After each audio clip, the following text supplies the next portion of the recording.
Hola,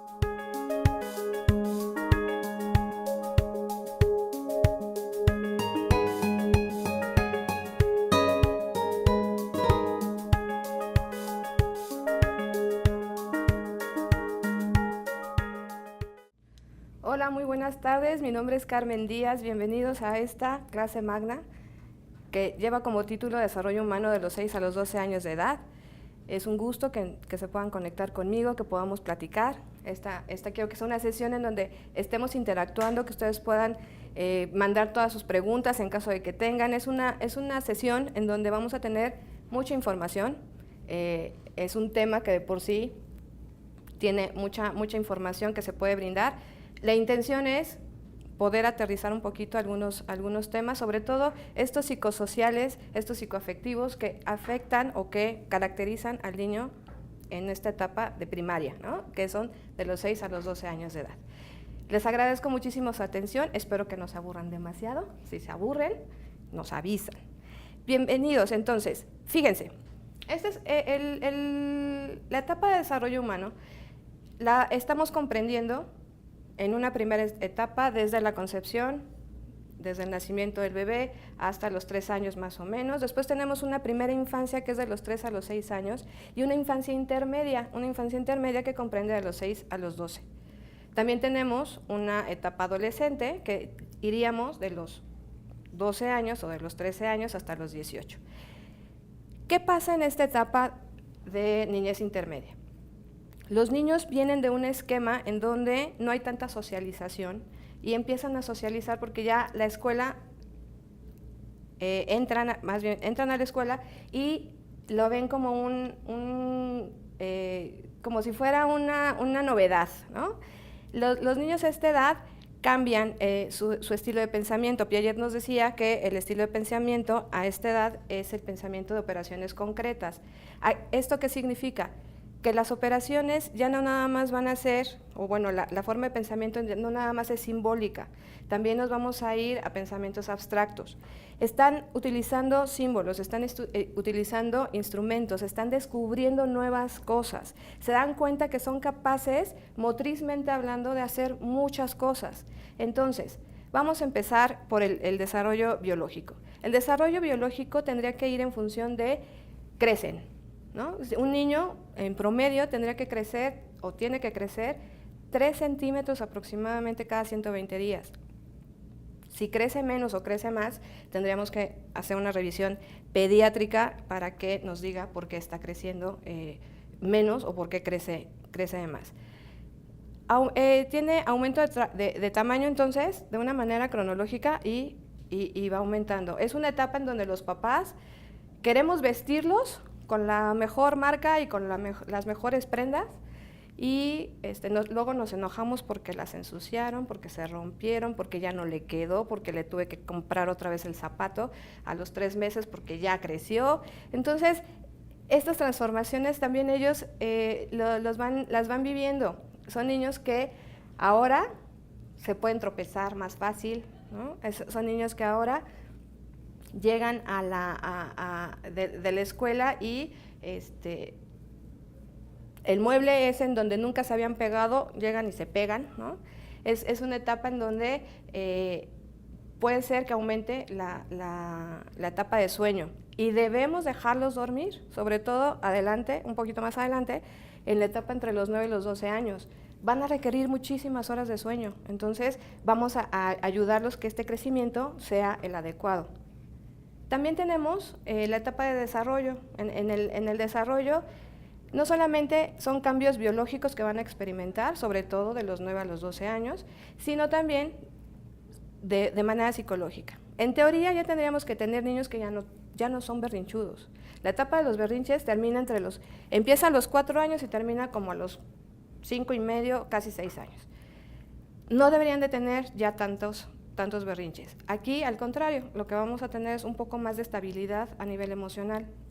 Sí es cierto que se van a empezar a preparar para esa adolescencia. En esa adolescencia sí vamos a tener un poco de diferencia, pero ahorita lo vamos a aterrizar un poco más. En cuestión de aprendizaje, es una manera de ir construyendo. Fíjate, es algo bien importante. Por ejemplo, A la hora de manipular objetos y tener un aprendizaje por medio de esos objetos, lo que van a trabajar son ideas. Ya es un niño que es capaz de representar, por ejemplo, una maqueta de una célula. Y en esa maqueta ellos pueden representar la célula sin conocer una célula. Ese cambio de pensamiento a esas operaciones simbólicas es importante para ellos. También en cuestión de aprendizaje, por ejemplo, pueden dibujarte un continente, te pueden hablar de historia, sin haber vivido esa historia, sin haber estado ahí. Algo que sucede también con ellos, ya a los 6 años, entre los 6 y los 8 años, todavía no les gustan las historias de hadas, ¿no? Las historias de cuentos de hadas, en donde ellas son las princesas. Se disfrazan de piratas los niños, de mariposas las niñas, y andan de princesas. Y ya a partir de los 9 años, ya esa parte también la dejan un poquito. Sí creen en historias de princesas, pero ya quieren que sean más verosímiles, es decir, con más realidad. Ya les interesa en ese momento hablar de más aventura, de más ficción, ¿no? La creatividad está a todo lo que da. Son capaces, vamos a dividir ahorita un poquito, entre los niños de los 6 a los 8 años. Son capaces los niños que están entre primero y tercero de primaria, más o menos, de ya ir a la escuela, ¿no? Ya tener su grupo de amigos, ya tienen pandillas, ya todos son los mejores amigos. Aquí, ¿qué pasa? Que son club de Toby y club de Lulu. Entonces, todos los niños con puros niños y todas las niñas solamente con niñas. Ves que son pandillas que son grandes. Aprenden, por ejemplo, la competitividad. Son niños que son competitivos, les gusta competir entre ellos y además les gusta ganar. Pero también aprenden reglas, aprenden normas, están aprendiendo a establecer lineamientos para poder convivir a nivel social. Esto, de repente, les trae un poquito esta parte de ansiedades y temores, el ser aceptados o no aceptados. Algo que recomiendo es, por ejemplo, somos muy dados a que te portaste mal y pues sabes que tenías fiesta el viernes y no vas a poder ir a la fiesta. Le estoy quitando la parte social al niño. Y aquí, al revés, yo tengo que apoyar esa parte social, porque si falta una fiesta, si falta 2 fiestas, ya después no lo vuelven a invitar. Y entonces en la escuela le va a costar trabajo tener amistades. ¿Qué se sugiere en este caso? Pues vamos a la fiesta, pero nos vamos a regresar antes de la piñata, ¿no? O qué bueno que vinimos a la fiesta, pero ¿qué crees? Que nos vamos a regresar antes del pastel. Le estoy ayudando a que sea social, que tenga relaciones sociales, pero que hay una consecuencia por algo que hizo o dejó de hacer. Los niños entre los 6 y los 8 años, ya pueden tener tareas y obligaciones en casa. Son niños que ya tienen una autonomía y que ya tienen mucho más despliegue de lenguaje. Son niños que están buscando, por ejemplo, tener un poco más de atención. Todavía no lo consiguen del todo. Aquí se les va mucho en creatividad y en juegos.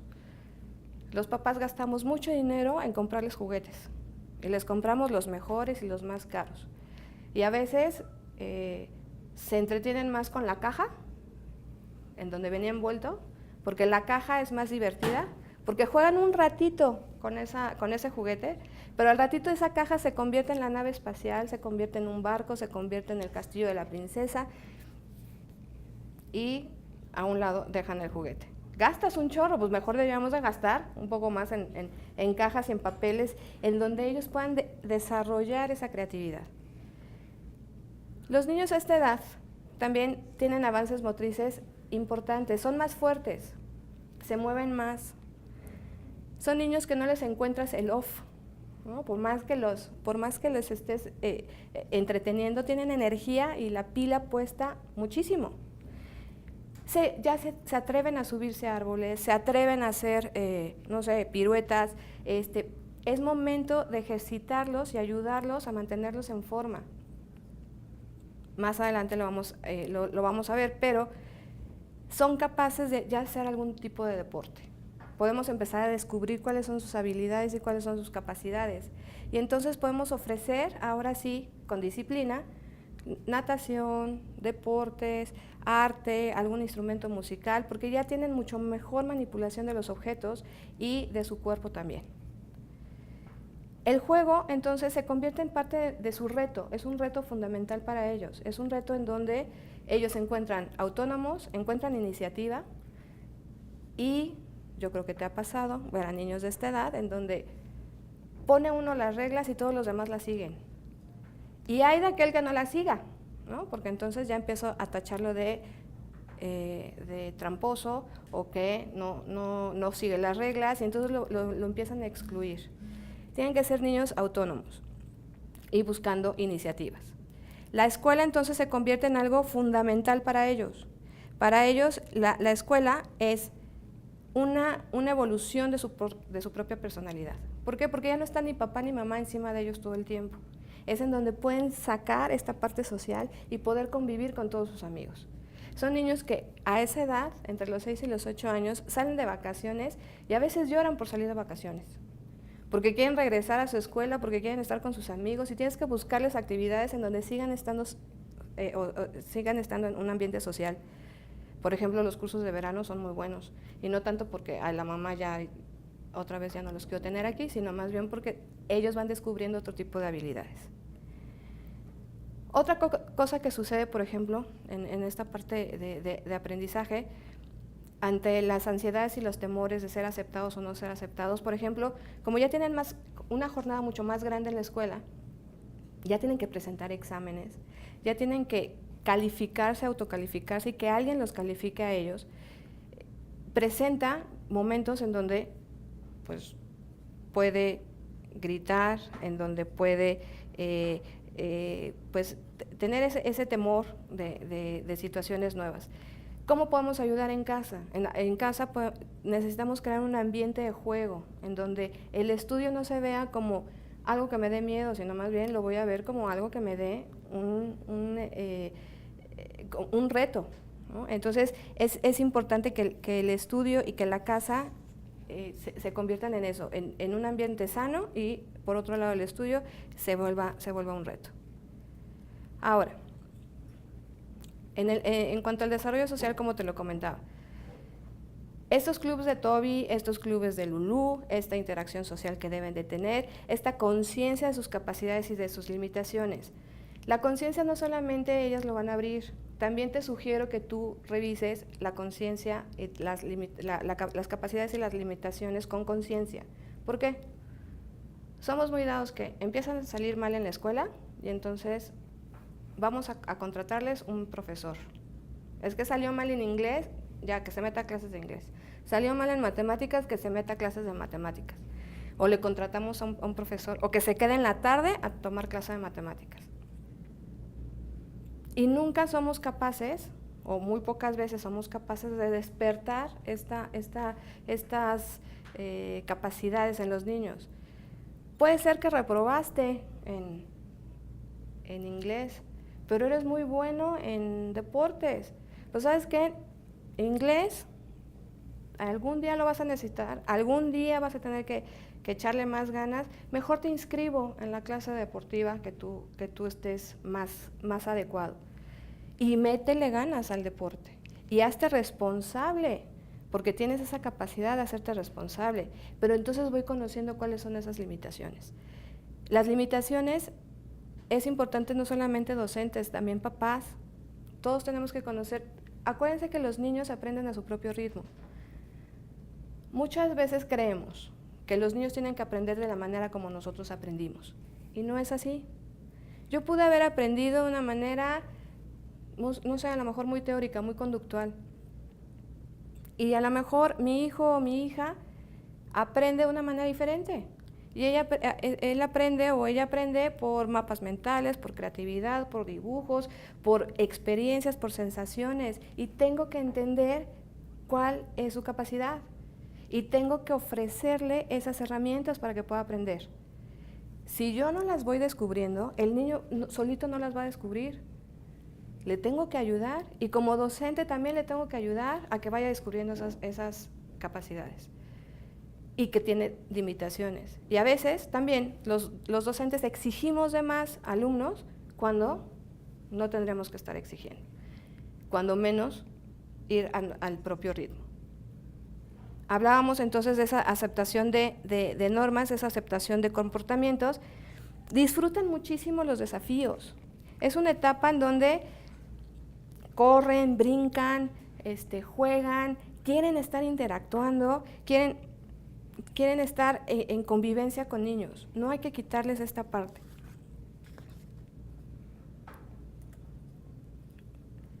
En el ambiente familiar, ¿qué pasa en el ambiente familiar? Quedamos entonces que tenemos que darles seguridad y les tenemos que dar confianza. Quedamos que tiene que ir de la mano con el ambiente escolar. Aquí es muy importante que un niño en esta etapa tenga amigos. Si no tiene amigos, es un foco rojo. Y yo tengo que ver por qué no tiene amigos. Algo está pasando, porque lo normal y lo natural es que tenga amigos y que tenga muchos, no que tenga uno. Cuando empiezan a tener 2 o 3 o 4 amiguitos, es ya después de los 9 años. Entonces ahora sí ya tengo mi mejor amiga de siempre, mis 2 mejores amigas, mis 3 mejores amigas. Pero de los 6 a los 8 años tiene que tener muchos amigos. Y todos son los mejores amigos. Esto es padrísimo, porque todos los días pueden cambiar inclusive de círculo social, pero todos son los mejores amigos. Entonces, si a esta edad no hay amistades, tenemos que ver qué es lo que está pasando. Puede ser que esté conviviendo con muchos adultos, puede ser que no conozca o no esté aceptando algunas normas que se está proponiendo dentro del grupo social, o que no haya tenido una buena experiencia con algún, pero hay que fomentarles esta parte de los amigos. Va descubriendo entonces estos desafíos, va conquistando sus habilidades y también hay que ayudarlos a que conozcan otros lugares, que conozcan a otras personas. En este sentido, va a integrar otras experiencias. El niño en esta etapa, a pesar de que está simbolizando, pero tiene que descubrir, son niños que se apasionan demasiado, se apasionan en alguna actividad. Puede ser, a lo mejor de mi época, ¿no? Trompo, canicas y bicicleta y patines, ¿no? Y hoy por hoy a lo mejor se van a apasionar si yo les permito celular, si yo les permito televisión, Aquí el punto es que como van a encontrar algo en lo que se quieren apasionar, hay que tener cuidado en qué se van a apasionar. Intentemos no dar el celular desde tan chiquitos y que ahora entretente, o es que ya todo el mundo tiene, entonces tú también vas a tener, y entonces no supervisar esta parte. Si van a ver televisión, pues tiene que tener un horario. Si van a tener celular, tiene que tener un horario. No es toda la tarde, todos los días. ¿Cómo establecemos horarios y cómo vamos estableciendo estos límites? Pues los tenemos que ayudar, por ejemplo, poniéndoles actividades, ya sea extracurriculares, deportivas, y también responsabilidades dentro de casa. Es que no nada más es recoger su cuarto, o sea, la casa es de todos, y entonces pueden ayudar a poner la mesa, pueden quitar la mesa, pueden lavar trastes, pueden hacer muchas actividades para que puedan estar en un ambiente social fuera de casa y fuera de la escuela. También tienen que aceptar todas estas situaciones. El desarrollo afectivo. Como dijimos, la amistad es importantísima. La confianza. Ellos van a tener confianza y se van a sentir seguros de ellos mismos en la medida que nosotros también confiemos en ellos. Son niños que van a encontrar la manera, hoy por hoy, entre toda esa creatividad, van a empezar a encontrar la mentira. Son niños que pueden mentir, los niños con mucha facilidad pueden mentir, pero no les puedo perder la confianza y tengo que saber por qué están mintiendo. A lo mejor porque estoy muy gritona, porque estoy muy regañona, porque ya saben qué es lo que les va a esperar, o yo ya los he amenazado muchas veces, y entonces encuentran en la mente y dicen, no, pues ya sé cómo se pone mi mamá, ya sé cómo se pone mi miss, entonces mejor me invento otra cosa. Si ellos lo siguen desarrollando y no encontramos ese foco en donde van a poder ellos encontrar algo de confianza y la pierden conmigo, porque somos también muy dados es que eres un mentiroso, es que ya te caché la mentira, es que no me debiste haber dicho eso. Tenemos nosotros mismos que crearles esa confianza. La convivencia, como te decía, tienen que convivir, yo no les puedo quitar la convivencia. Tengo que estar al pendiente. Si hay mamás presentes, si hay papás presentes y si hay maestras presentes, el ir a las fiestas sí se trata de socializar nosotros como adultos, pero los niños tienen prioridad. Somos muy dados a las fiestas y dejamos a los niños en el brincolín, en el juego, con el payaso, y no nos damos cuenta cómo están socializando y cómo están conviviendo. Y después nos damos los frentazos de que ¿por qué ya no te vuelven a invitar? Es que la última vez, ya ves, pegaste y entonces a los niños no les gusta que les pegues. Pero yo mientras estuve a gustísimo con todas las demás señoras, plática y plática, y nunca puse atención en qué es lo que estaba pasando. Y a lo mejor ni siquiera había sido culpa de él que pegó y se estaba solamente defendiendo. Pero si yo no pongo atención, no me doy cuenta en esa convivencia, pierdo el esquema.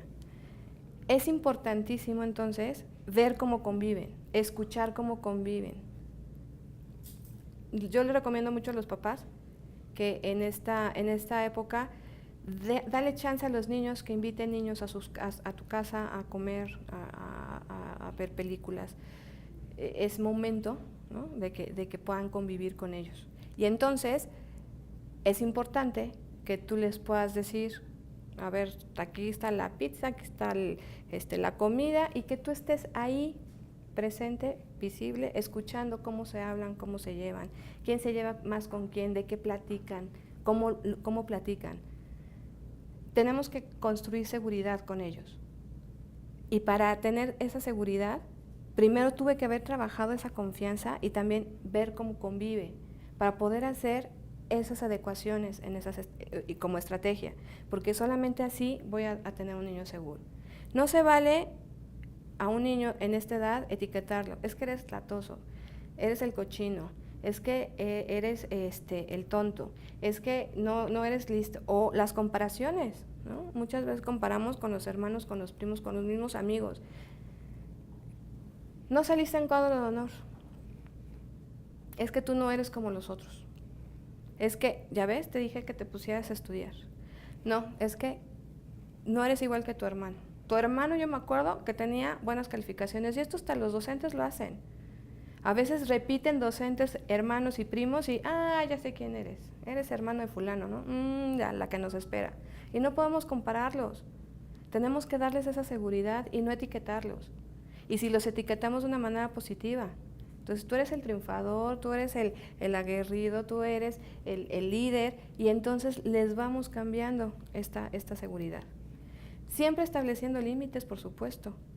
Tampoco puedo dar a un niño todo, porque yo no lo tuve, porque yo no fui niña de la primavera, y entonces ahora voy a hacer todo lo posible para que mi hija así sea. No. Se tienen que establecer límites. Y el niño tiene que entender que hay beneficios y que hay consecuencias, no premios y castigos, ¿eh? Estamos hablando de límites y de consecuencias. Y entonces, le puedo yo decir al niño, vamos a hacer esto, pero hay una consecuencia. Si tú dejas de hacer esto, también puede haber una consecuencia. Y si lo haces bien, puede haber un privilegio. Ustedes hagan esta dinámica con sus hijos. Muchas veces, si tú le dices, a ver, no lo hiciste bien, exageraste, no debías de haber hecho esto, ¿qué consecuencia mereces? Y a veces te sorprenden, porque muchas veces te dicen, una semana sin televisión, y a lo mejor tú te hubieras conformado con una tarde, ¿no? Muchas veces te dicen, 3 semanas sin postre, y a veces tú te conformabas con uno, o es más, en lugar de postre, con una fruta. Ellos mismos saben la magnitud de las cosas que hacen o dejan de hacer. Dales oportunidad de que ellos mismos se responsabilicen y ellos mismos pueden ir poniendo sus propios límites. ¿Qué es un privilegio? Ok, sacaste 10, es tu obligación. O sea, la obligación es que tú saques buenas calificaciones porque no tienes tantas obligaciones acá en casa. Entonces, tienes que sacar buenas calificaciones. Padre que sacaste un 10, ahora tienes un privilegio. Te doy a escoger el día de hoy el postre. Hoy escoge la comida para toda la familia. O hoy te voy a guisar tu comida favorita. No es de ir a comprarles, ni traerles, ni regalarles. No, o sea, ese no es un establecimiento de límite. Porque si no, al ratito te pueden empezar a chantajear y decir, bueno, pues ¿quieres 10? Pues entonces, pues ¿qué me vas a dar? ¿No? O quieres que saque buenas calificaciones, entonces, pues dime de cuánto se va a tratar. No, tienen que encontrar y tú tienes que hacerles ver que tienen privilegios y que tienen beneficios. Por ejemplo, hay niños que no les gusta bañarse y entonces no es obligarlos y a gritos y sombrerazos y jaloneos, no, es, a ver, se va a prender el agua, se va a calentar, en 10 minutos está lista. ¿Y cuál es el beneficio? Que si te metes a bañar ahorita, te vas a bañar con agua caliente. Si no te metes a bañar ahorita, a la hora que te metes a bañar, te vas a meter a bañar, pero con agua fría. Y entonces, en ese sentido, ellos van viendo que, pues, sí, tiene que ser un privilegio bañarme con agua fría, o que diga con agua caliente, ¿no? Y entonces, pues prefiero bañarme con agua caliente. Tú no cambies el horario a la hora que prendas el boiler, porque si lo cambias, pierdes. Aquí lo importante es, para establecer un límite, es a la misma hora, todos los días. ¿Se puede negociar a qué hora? Puede ser que hoy me agarraste de buenas, está bien, hoy quieres ver un programa, te ganaste ver un programa y te doy chance de que lo puedas ver. Pero lo que no puedo negociar es que no te bañes. Entonces, terminas el programa, llegamos a un acuerdo y te metes a bañar. Bien. Estamos hablando entonces también de esta pertenencia. Quieren pertenecer a grupos, quieren ser amigos de todos, quieren ir a las fiestas. Es horrible cuando a un niño no lo invitas a una fiesta. Y no tanto porque no lo invites, sino porque sabe que pertenece a ese grupo y porque lo excluyen en ese momento. El niño a nivel confianza no lo ayudas porque está perdiendo esa pertenencia y no entiende por qué no lo invitaste. Es preferible invitar de poquitos, que si vas a invitar a todo el grupo, pues entonces ni modo, invita a todo el grupo, porque eso significa que él se va a sentir en esa pertenencia. No hay que criticarlos. Aquí, como te decía, no podemos etiquetarlos. Y tampoco decirles todo el tiempo que lo están haciendo mal. Luego de repente llegan memes, ¿no? en Facebook, pues porque soy tu madre y la madre mexicana y mientras vivas en este techo, así se tienen que hacer las cosas. No es así. Tú tienes que dar oportunidad a que el niño pueda, en algún momento dado, desarrollar sus propias capacidades y no lo voy a criticar. Lo va a hacer como él quiera, pero lo va a hacer. Ponle que te dice, voy a recoger mi cuarto y lo voy a acomodar así y así. Vas, pero lo recoges. Si no lo recoges, tampoco le vas a decir, es que eres un cochino, es que, ¿cómo es? Tenemos que evitar estas críticas. Vamos a intentar tener un poquito de reflexión sobre este tema antes de pasar al tema de la adolescencia. Entonces vamos a dar paso a algunas preguntas. Si tienen alguna duda, es momento de que lo puedan escribir postear en el Facebook, y yo voy a leer algunas que ya me empezaron a llegar. Si les parece, una de las preguntas que están haciendo es: los seres humanos tenemos diversas necesidades de acuerdo a la etapa de desarrollo que vivimos en la infancia. ¿Cuáles son las necesidades afectivas de los niños de 6 a 12 años? Es parte de lo que estamos viendo. Entonces, ¿cuáles son las necesidades específicas? Amistad. Tienen que tener amigos. tienen que tener seguridad en ellos mismos, tienen que convivir, tienen que tener límites, tienen que pertenecer a equipos.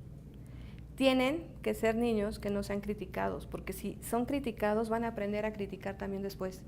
Entonces, necesitamos ayudarlos a que tengan estas características. También me preguntan, ¿por qué la escuela juega un papel importante en el desarrollo social de los niños de 6 a 12 años? Porque es el espacio que van a tener para poder convivir. Es el primer espacio que van a tener socialmente hablando ellos. No se los está propiciando mamá, no se los está propiciando papá. Ellos mismos están consiguiendo sus propios amigos. Por eso es tan importante cuando dicen, es que es mi mejor amigo o son mis mejores amigos, porque ellos mismos hicieron el esfuerzo para conseguirlos. Y ellos día a día están haciendo el esfuerzo para conseguir esas amistades. Y ellos día a día se esfuerzan para no hacer trampas, para poder jugar con ellos, para poder inventar juegos, para poder pertenecer a esa pandilla.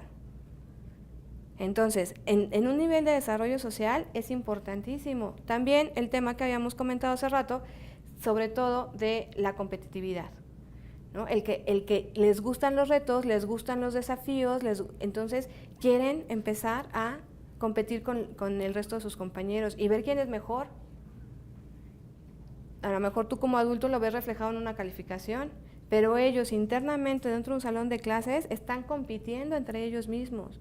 Quieren ser los mejores de ese grupo, quieren ser los mejores de esa pandilla, quieren ser los líderes de decir, hoy yo pongo el juego y se siguen mis reglas. Aunque sea nada más de las traes o las escondidas o lo que sea, pero quieren ser el líder y ellos quieren poner la regla y ellos quieren decir quiénes juegan y quiénes no juegan.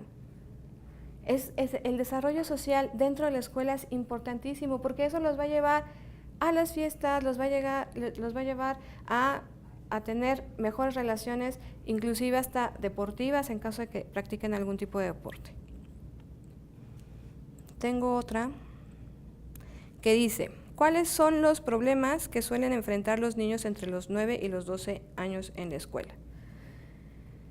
Básicamente, lo contrario que acabamos de decir, ¿no? Aquí básicamente es el que no tengan amigos.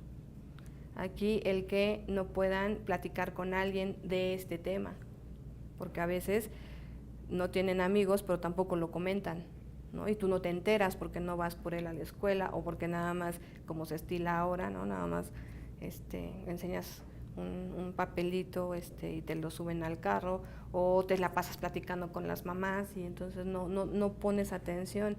A un niño hay que ver si llegó enojado, si llegó triste, si se le ven los ojos rojitos porque estuvo llorando. Los niños también tienen malos días. Los niños también están en una escuela, en un salón cerrado, en donde tuvieron a todos los niños jugando, unos gritaban, otros reían, otros empujaban, llegan a veces de malas. Así como tú y como yo, que cuando llegamos cansados no queremos saber absolutamente nada de la vida, y que botas los zapatos y tiras el portafolio y te quieres meter a la cama y olvidarte del mundo, ellos también tienen malos días. Entonces, si el niño regresa de la escuela y te dice no tengo hambre, me quiero subir a dormir, puedes darle chance de que se vaya a dormir, ¿no? Y no darles chance, sino abre esa parte y ya cuando se despierten, platicar con ellos.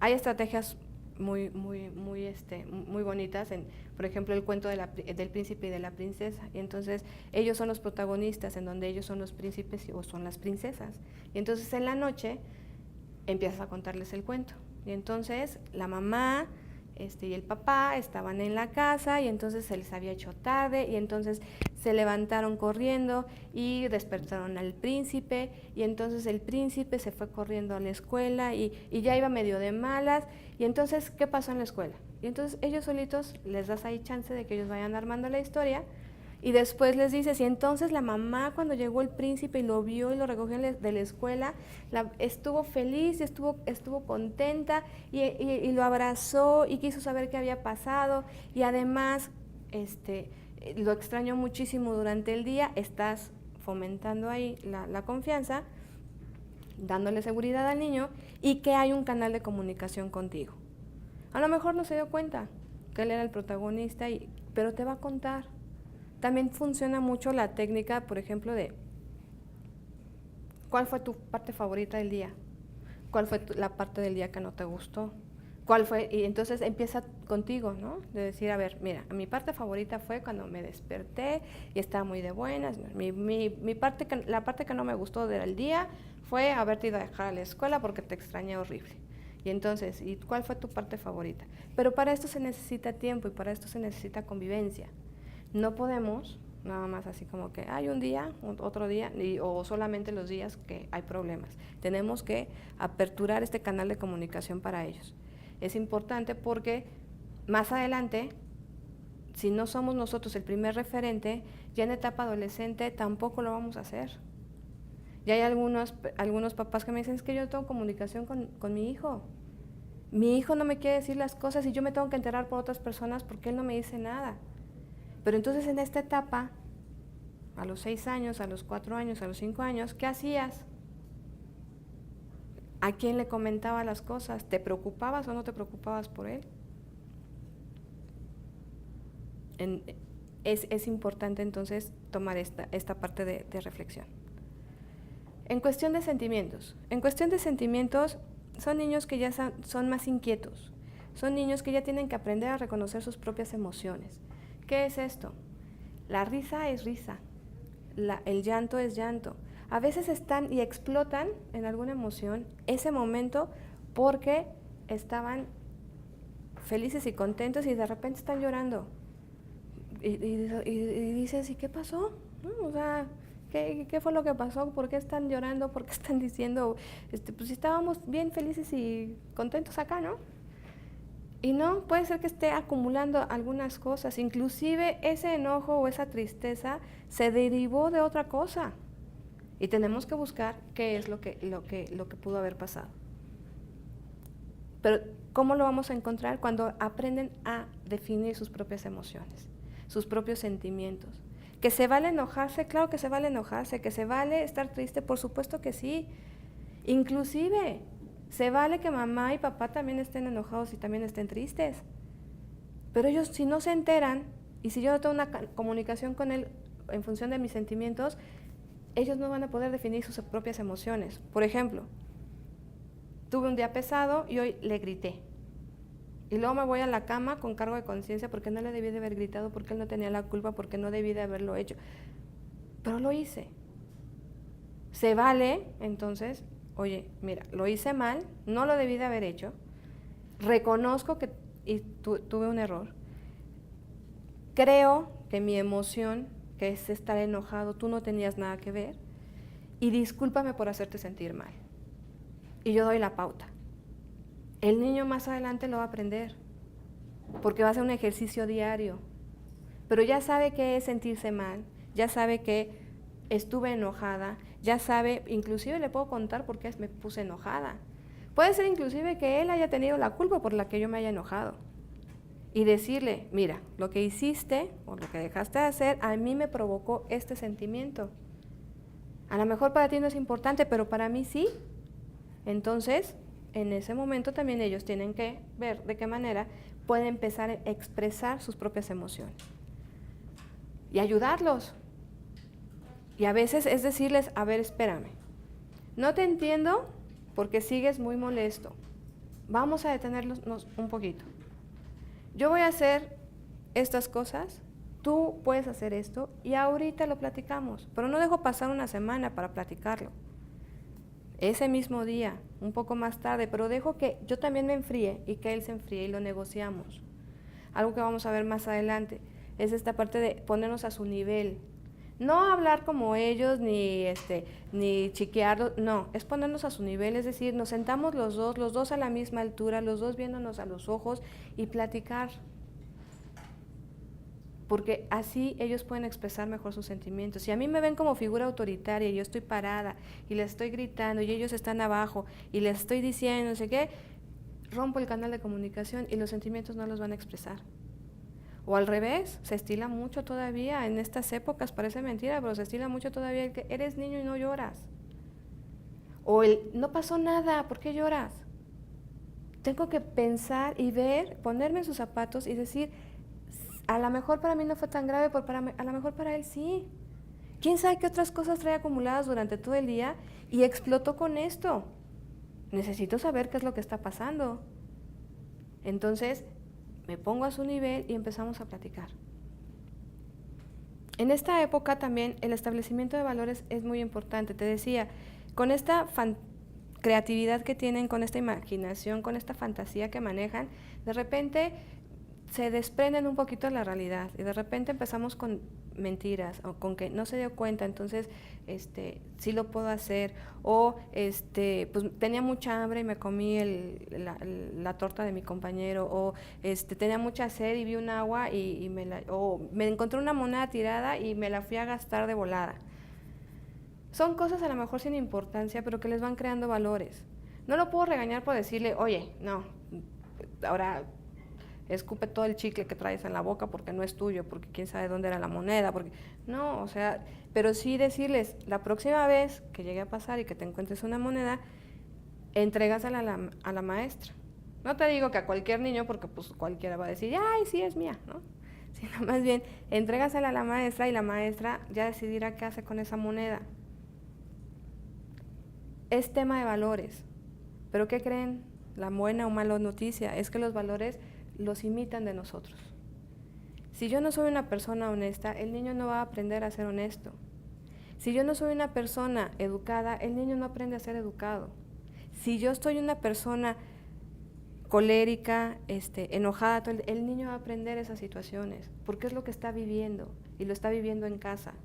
Si yo no quiero un niño agresivo, si yo quiero que un niño respete, tengo que empezar a respetar yo primero y no ser agresiva con él. Si yo quiero que un niño sea asertivo, que sea resiliente, que sea un niño que viva y sea alegre y feliz y contento, lo tiene que aprender de mí. Si yo me la paso gritando, el niño va a gritar. Si yo me la paso golpeándolo o diciendo malas palabras, el niño las va a aprender. Alguna vez me llevaron a terapia a un niño que hablaba muchísimas groserías, muchas, y ya tenía muchos reportes por parte de la escuela, porque decía muchas groserías. Cuando pido entrevista con los papás y oigo cómo hablan ellos, pues digo, pues ahí está la respuesta, pues los papás también hablaban así. El niño no es que fuera grosero, era su forma de expresarse porque era el lenguaje que había aprendido dentro de casa. Aquí hay que hacerle ver y hacer consciente a los papás que es una forma no adecuada para estar a nivel social. Entre ellos pudieran decirse groserías, pero enfrente del niño no, porque entonces eso le está trayendo problemas a nivel social y entonces va a ser otra vez excluido y no va a pertenecer a esos grupos, porque ahí viene el grosero, ahí viene el que él dice malas palabras y que inclusive a ti como mamá que no dices malas palabras, te afecta. Porque entonces llega el niño a la casa y entonces dice las malas palabras y dice, pero ¿en dónde las aprendiste? ¿Eso no se dice aquí? Pues sí, pero pues el niño, con tal de pertenecer al grupo social, pues aprende a decir las groserías. Entonces, el tema de valores, primero los tengo que tener yo y después poderlos compartir con él. Algunos papás me dicen, entonces el tema de valores desde esta edad es en donde se tiene que empezar a enseñar. No, el tema de valores se tiene que empezar a enseñar 20 años antes de tener a tu hijo. 20 años antes, porque si tú no tienes ese valor, ¿cómo lo quieres transmitir? Hay que revisar y hacer una reflexión profunda de cómo soy, cuáles son mis valores, porque esos son los que voy a enseñar. Y esos son los que van a aprender, inclusive con la convivencia diaria. No le tengo que decir, no le digas que no estoy, si él, cada vez que yo contesto, hasta finjo la voz, no está, acaba de salir, no, ahorita no viene. Él lo está aprendiendo, no se lo necesito enseñar, él lo está imitando. Si quiero un niño entonces con esta autoestima, con autoestima alta, tengo que trabajar esta parte de desarrollo afectivo, que aprenda a dominar sus emociones. Y no por dominar no significa que no las sienta, se vale sentir todas las emociones. Se vale tener temores, se vale tener alegría, se vale tener tristezas, pero que las vaya identificando y decir si vale la pena o no tener esas tristezas, tener esos temores, si es realmente una manera de enfrentar o confrontar la realidad y la vida misma. A ver, es que yo le tengo miedo a ese niño porque viene y me pega. Pues si le digo, no, entonces ya no te lleves con ese niño, y entonces para que a ti no te peguen, pues no estamos hablando de un niño con autoestima, al contrario, se la hago más chiquita.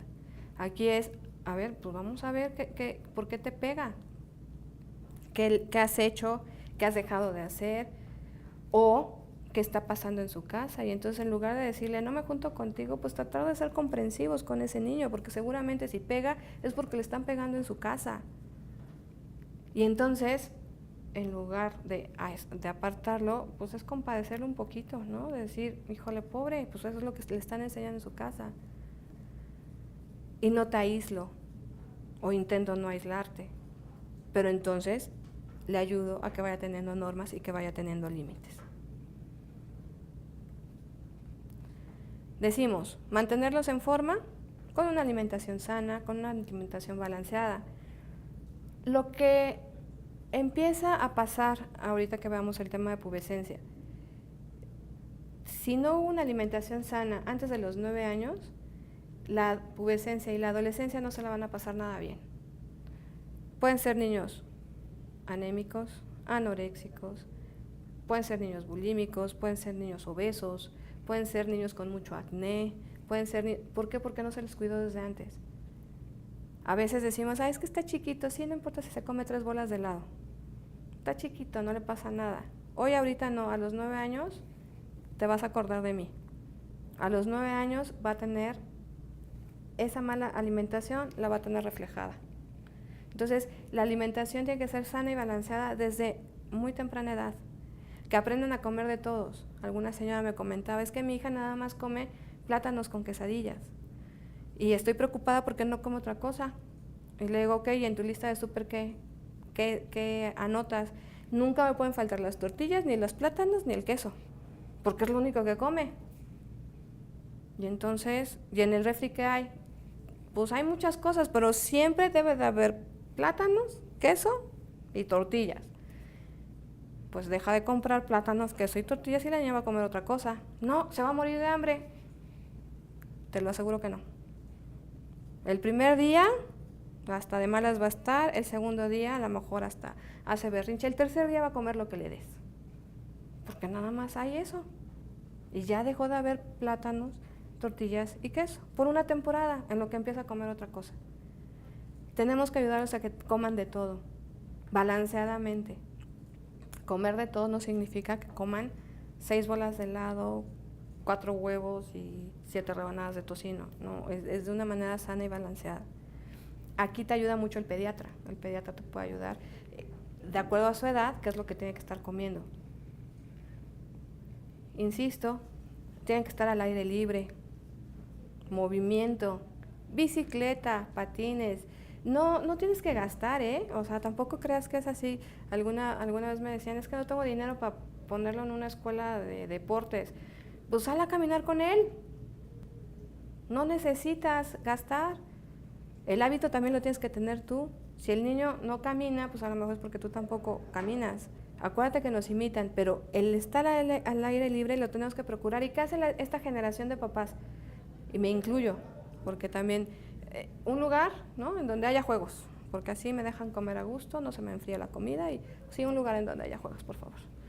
Y no, al contrario, es un lugar en donde puedan estar al aire libre, en donde puedas ayudarlos a que crezcan, a que se suban a árboles, a que se trepen a los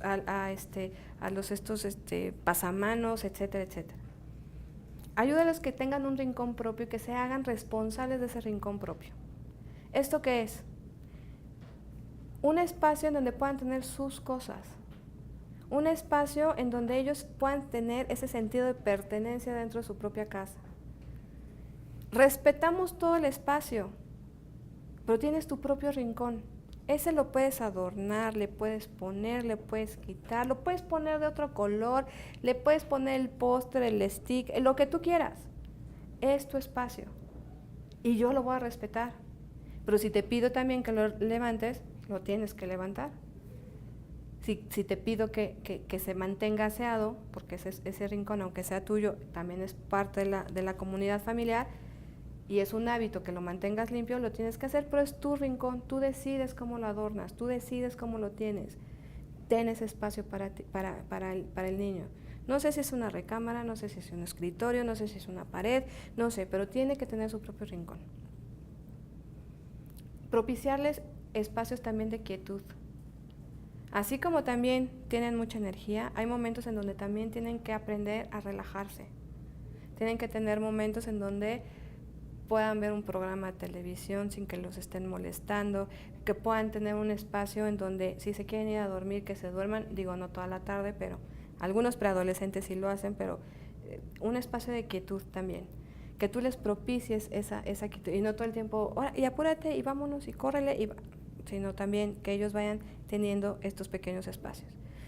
Alternar diferentes actividades también ayuda para mantenerlos en forma, y esto es, pues a lo mejor te quedas en actividades extraescolares en la escuela, te compro una pelota de fútbol, te compro una pelota de básquet, pero estás en diferentes actividades. ¿Por qué? Porque lo importante aquí es que vayan probando para qué son buenos. Por ejemplo, ya lo pusiste con el balón de fútbol, con el de básquet, y nomás no da una.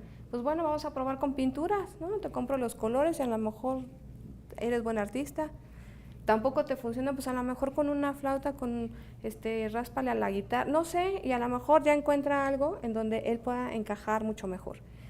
Fíjate que, por ejemplo, no sé si tú alcanzaste a ver la entrega de los Óscares este año. A mí me sorprendió mucho que el chavo que ganó la mejor edición de música, creo que fue la película La de La La Land, lo ganó y es el que ha ganado el Óscar en esa categoría más joven, tiene 23 años. Y me sorprendió cuando, ya sabes, da las gracias a la academia, que a mis papás, no sé, pero cuando dijo a mi mamá, gracias por esas clases de música que te pedí y me las pudiste dar, ¿no? Y entonces, ya conociendo un poquito la historia de esta persona, pues sí, su mamá desde los 8 años lo metió a clases de música, encontró cuál era su capacidad, encontró también cuáles eran sus limitaciones, pero sobre todo la capacidad, y ahí lo mandó. En lugar de decir, no, vamos a una música no, porque a mí no me gusta, entonces mejor vámonos a la pintura, vámonos a no sé qué. No, lo que hizo fue, ¿eres bueno para música? Vas a música. Y logró que un joven de 23 años en esa categoría hubiera ganado el Oscar. Es maravilloso encontrar papás así. Entonces no nos preocupemos si son buenos en matemáticas o si no son buenos en ciencias sociales y si no son buenos. De verdad es una etapa en donde tienen que estar menos estresados, con menos temores, con menos miedos. Tienen que disfrutar, tienen que ser felices y aprender para qué son buenos. Y eso los tenemos que ayudar nosotros. Y el sueño, les tenemos que cuidar el sueño. Cuentan los expertos en este tema que las ondas que tenemos a la hora de dormir, nosotros tenemos que pasar al menos entre 30 y 40 minutos para conciliar el sueño. Pero para conciliar el sueño tiene que ser en silencio. Si mientras dejé la música, si mientras dejé el radio, y dices, es que no le afecta la luz, es que no, o le dejé la lamparita prendida, no está durmiendo, todavía no entra en etapa de sueño. Tenemos que ayudarlos a que concilien el sueño. Y mínimo a esta edad, entre los 6 y los 12 años, tienen que dormir cuando menos 10 horas de sueño, mínimo. Si yo los despierto antes, probablemente llegan un poquito más atontados a la escuela. Y luego aparte cometen el grandísimo error algunas escuelas de decir, no, pues ahora les vamos a poner matemáticas, ¿no? Que esa es la primera clase porque todavía vienen como muy despiertitos, y no es al contrario. Van mucho más, no van al 100%, matemáticas tendría que ir como por ahí de las 11, 12 del día, que ya están completamente despiertos. Al principio no tendremos que estarles poniendo este tipo de materias. Hay que ayudarlos a conciliar el sueño, tratar de que ellos puedan dormir las horas necesarias. Ya me voy a apurar porque a mí me habían dicho que era como 1 hora de sesión, entonces me voy a apurar. La pubescencia. La pubescencia, entonces, en algunos casos empieza entre los 9 años más o menos, Algunas niñas empiezan un poquito antes, algunas niños empiezan un poquito después, pero son los 2 años antes de la pubertad. Esta pubescencia, pues los cambios físicos, como aquí lo muestra la imagen, generalmente es aumento de grasa, ya les cambian las facciones, ya no se ven tan niños, la quijada se les empieza a aumentar, pues sabemos que los órganos sexuales se están desarrollando en este momento, entonces estamos intentando que se desarrollen de la mejor manera. Una cosa es que se estén desarrollando, otra cosa es que ya vayan a entrar en uso, no entran en uso. Las mujeres es más fácil detectar esta parte de pubescencia porque generalmente les empieza a doler el pecho alrededor de los 9 años. Y aquí las mamás tenemos que tener mucho cuidado que en el primer día que nos digan que les duele, hay que anotarlo en la agenda porque dicen los pediatras que son 2 años, 4 meses exactitos para que venga la menarquia, es decir, su primer periodo menstrual. Entonces, son 2 años con 4 meses exactitos para que ya tengan su primer periodo. Los niños, un poquito después, ¿no? Pero también empieza en promedio a los 12 años esta pubescencia y termina por ahí de los 16. ¿Qué pasa en la pubescencia y ya la preadolescencia para cerrar este tema? Son niños que son inquietos, son entusiastas, son niños que ya les gusta otro tipo de actividades. Ya te digo, ya quieren pertenecer a estas pandillas. Fíjate que el sentido del humor se les desarrolla muchísimo, les encantan las rimas, los trabalenguas, contar chistes, ya les salen con gracia los chistes, ¿no? Porque antes como que no les salen con mucha gracia, pero ya ahorita ya les salen con gracia, ya cuentan historias, ya inclusive hacen diferentes voces, les gusta esta parte de la dramatización y de los cuentos, etcétera, y les encanta ya la estudiada, la investigación, ¿no? La historia, les encantan las biografías, qué pasó en otras épocas. De aquí hay que agarrarnos para fomentar el hábito de la lectura. Si tú quieres que un niño que lea y que se cultive, es la etapa en donde se despierta mucho esta parte de investigación, entonces de ahí hay que agarrar un tema que les guste y sobre eso empezarlos que empiecen a investigar. Ya no toleran tan fácil la frustración estos niños y ya están muy cerca de entrar a la adolescencia. Entonces ya los cambios de humor de repente empiezan a cambiar un poquito, tenemos que tener un poco más de paciencia con ellos y son extremistas. O es algo muy divertido o es algo muy aburrido, no hay términos medios, aquí no hay gris, o me divierte muchísimo y le echo todas las ganas o lo aborrezco completamente y ni me muevas porque no le voy a echar ninguna de esas ganas. Entonces es una etapa en donde empieza esta parte de rebelarse contra la autoridad y son más críticos con nosotros, con nuestro comportamiento, inclusive nos critican ya de una manera mucho más severa. Y entonces son las primeras veces que te dicen, ¿y tú por qué tú sí y yo no lo puedo hacer? ¿No? O tú por qué no lo haces y yo sí lo tengo que hacer. Entonces hay que tener mucho más cuidado y también nosotros hacer conscientes cuál es nuestro comportamiento porque vamos a ser muy criticados en esta época. Las reglas son importantes para ellos, ya no toleran tanto a las personas mentirosas, ya no toleran tanto a las personas que no tienen valores, rechazan a los compañeros, son solidarios con otros, entonces ya ahora sí, las pandillas ya no son todas mis mejores amigas, pero tengo 3 o 4 con las que sí me empiezo a llevar muy bien. Chicos, este tema es muy amplio, yo les dije que hay mucha información, todavía hay muchísimo más información que se puede dar, pero pues en algún momento vamos a tener que terminar. Entonces ese momento está llegando y es una segunda tanda de preguntas, aquí me están llegando algunas y una pregunta que me están haciendo me preguntan si es benéfico siempre exigirles que saquen 10 todo el tiempo. Pues no es tanto benéfico, no es que sea benéfico o no benéfico, que saquen 10 en lo que son buenos. Yo te sugeriría que saquen 10, si son buenos en matemáticas y sabes que pueden ser de 10, exígeles 10. Pero si no es bueno en matemáticas, no lo forces, porque lo único que vas a hacer es que va a odiar el estudio.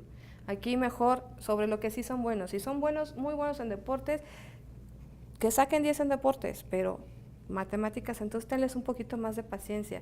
Matemáticas ahora se las vas a tener que enseñar de una manera diferente, y entonces si le gustan, por ejemplo, los deportes, entonces tradúcele las matemáticas a los deportes, y entonces dile y explícale las fracciones en un juego de fútbol americano, en un juego de fútbol soccer, en una algo que se pueda adecuar a sus necesidades. Pero yo te diría, exígeles el 10 en donde sabes que pueden sacar 10. ¿Qué tanto han cambiado los padres en la actualidad? Los papás son los mismos. A los papás nunca nos han dado el manual de cómo ser papás. Seguimos con las mismas deficiencias y seguimos con los mismos traumas y seguimos con las mismas carencias de conocimientos. Esta clase te tiene que ayudar. Esta clase te tuvo que ayudar para despertar algo que te diga, no, pues ya no puedo ser el mismo papá de siempre. Te tiene que ayudar a despertar un poquito esta parte de reflexión. Sin embargo, seguimos sin manuales.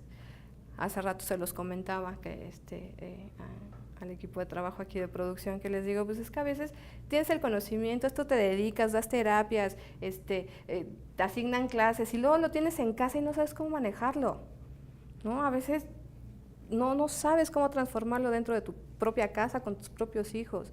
Aquí el tema es, somos los mismos papás, tenemos las mismas deficiencias, pero que a partir de los conocimientos podemos transformarnos en unas personas diferentes para beneficio de los hijos. Los hijos también han cambiado.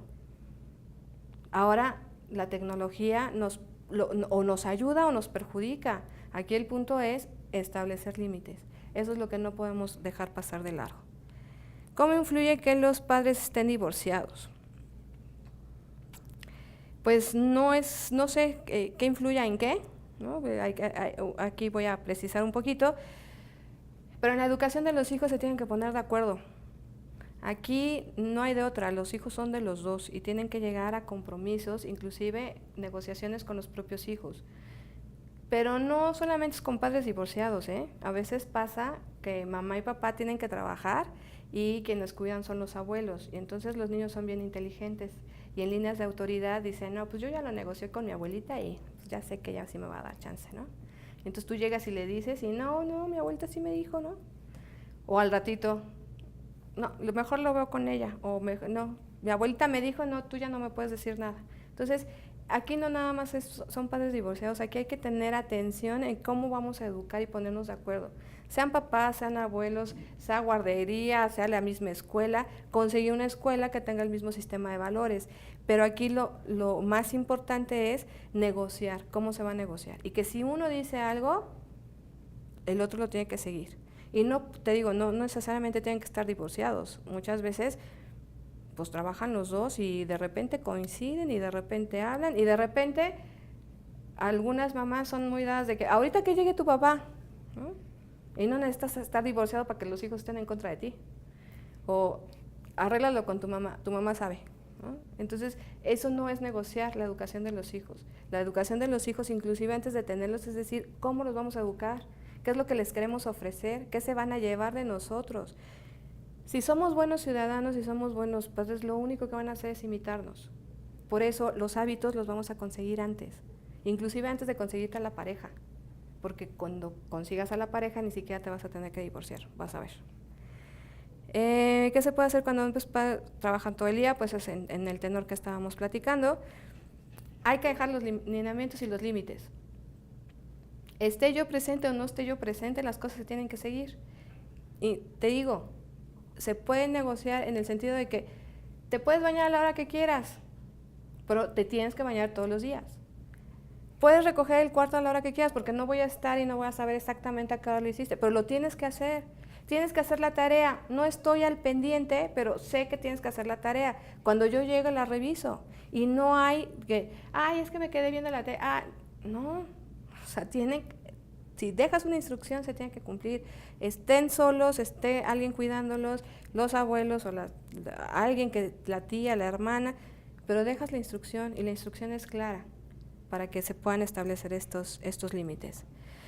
¿Cómo se puede ayudar a niños con TDA y TDAH? Pues vamos a proponerles a UTEL que nos haga una sesión completita de TDA, TDAH. Es un tema muy, muy amplio en donde ¿Cómo se puede ayudar? Pues se puede ayudar de muchas maneras. Personalmente,